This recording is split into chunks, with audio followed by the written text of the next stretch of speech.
Europe 1, 6h48, Europe 1 vous répond avec Maxime Switek. Bonjour Sophie de Tarlet. Bonjour Maxime. Merci d'être là avec nous ce matin en direct sur Europe 1. Vous êtes journaliste au magazine L'Étudiant, spécialiste des questions d'éducation.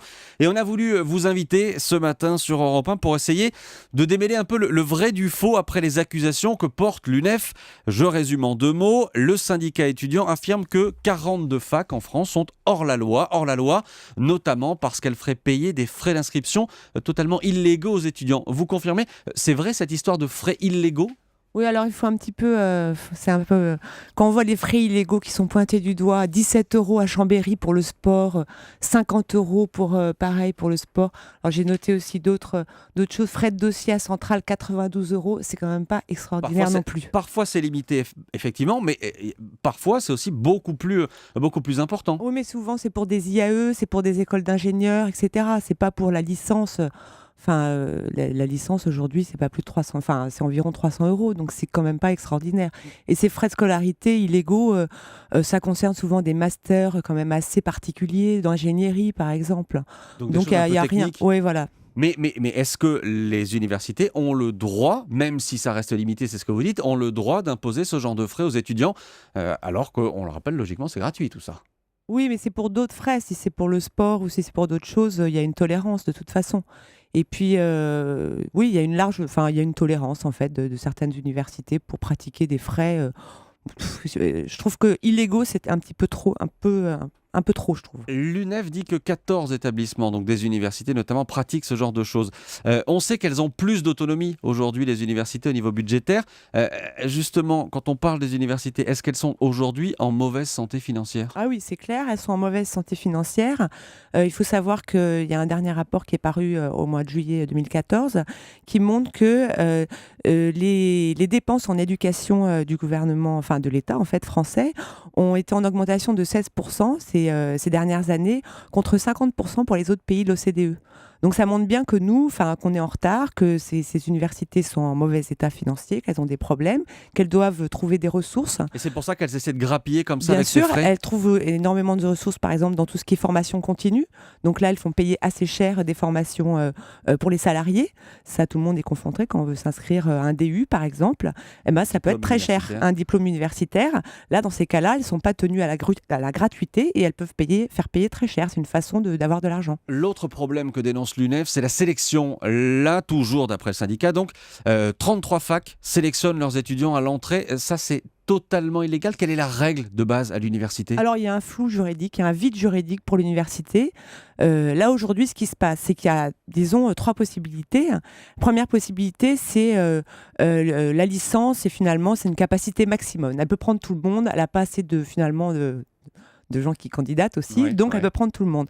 Ça c'est première possibilité. Deuxième possibilité, c'est la licence qui a une capacité restreinte. C'est les licences sous tension, on appelle ça comme ça dans l'éducation nationale. Il y a trop de demandes, ça peut être par exemple licence d'audiovisuel, une licence de droit, d'éco-gestion. Et là, ces licences sous tension, c'est l'université qui décide, qui demande au site admission post-bac, qui est géré par l'INP de Toulouse, par 7 ingénieurs, qui dit, moi pour cette licence, je peux prendre 50 personnes par exemple, je peux prendre 100 personnes et pas un de plus. Donc là, au-delà de 100, ce qui se passe, c'est qu'il va y avoir un tirage au sort. Et ça, c'est le fait, par exemple, à Paris, le tirage au sort est, pour tous ceux qui candidatent à Paris et qui sont au-delà de cette capacité de restreinte, il y a un tirage au sort. Mais attendez, on tire au sort les étudiants, ça paraît complètement fou. Non, parce qu'en fait, ces universités n'ont pas le droit de les sélectionner sur dossier. Et évidemment, c'est complètement absurde. C'est absurde. C'est absurde, puisque dans toutes les universités du monde, on prend en compte le dossier scolaire de l'élève, ses notes du bac, sa lettre de motivation, voire un entretien. Donc ça veut dire qu'on peut laisser passer de bons élèves simplement parce qu'ils n'ont pas été tirés au sort? Bien sûr. Et c'est pour ça qu'aujourd'hui, ces universités ont développé ce qu'on appelle les licences sélectives. Et là, c'est vrai qu'elles ont énormément augmenté. Il faut savoir que ces 5 dernières années, les licences sélectives sont passées d'une 50aine à une 100aine. Elles ont doublé. Donc avant, on a tous connu LEA, etc. Bon, il y en avait quelques-unes par fac. Langues étrangères appliquées. Voilà, c'est bon souvenir. Voilà. Et ben là aujourd'hui, si vous allez par exemple sur le site internet de Nanterre, c'est ma fac, hein, donc voilà, je regarde, et ben il y a une bonne dizaine, voire une quinzaine de licences. Alors droit anglais, droit espagnol, droit histoire de l'art, etc.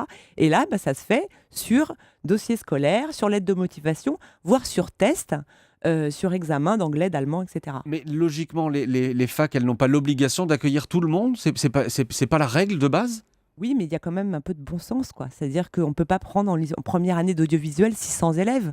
Enfin, là, vous seriez débordé par la demande de stage à Europe 1. C'est possible, c'est possible. Et ce que disent de toute façon certains patrons d'université, parfois tout bas, c'est que cette règle de la non-sélection, elle est pas tenable aujourd'hui. Les patrons d'université le disent. Ah non, c'est pas tenable. Et d'ailleurs, c'est pas tenable pour deux raisons. D'abord, ça affaiblit l'université. Hein, c'est quand même pas terrible pour une université de se dire qu'elle peut prendre en fac de médecine un bac pro technicien de chaudronnerie, hein, parce que sous prétexte qu'elle peut pas sélectionner les étudiants, ça fait quand même pas très sérieux. Et puis ça provoque aussi deux choses, donc un affaiblissement des universités. Deuxième chose, peut-être une fuite des cerveaux. Moi, c'est ce que je vois. Je travaille à l'étudiant et il y a beaucoup de jeunes. Alors aujourd'hui, c'est quand même les jeunes les plus, disons, les plus riches, les plus diplômés, etc., qui n'hésitent pas aujourd'hui à s'inscrire en Angleterre, sur le site de UCAS, par exemple, qui permet de s'inscrire à Cambridge, tout simplement, hein, sans quitter son ordinateur en France. Finalement, j'étais affectée à la fac de Créteil. Non, la fac de Créteil, j'ai rien contre la fac de Créteil, ça me plaît pas trop. Mais finalement, je vais aller à Oxford, à Cambridge. L'enseignement supérieur, aujourd'hui, c'est mondialisé. Voilà, ça s'est mondialisé. Merci beaucoup, Sophie Le Tarlet, pour toutes ces explications. Journaliste au magazine L'Étudiant. Merci d'être passée ce matin par le studio d'Europe 1.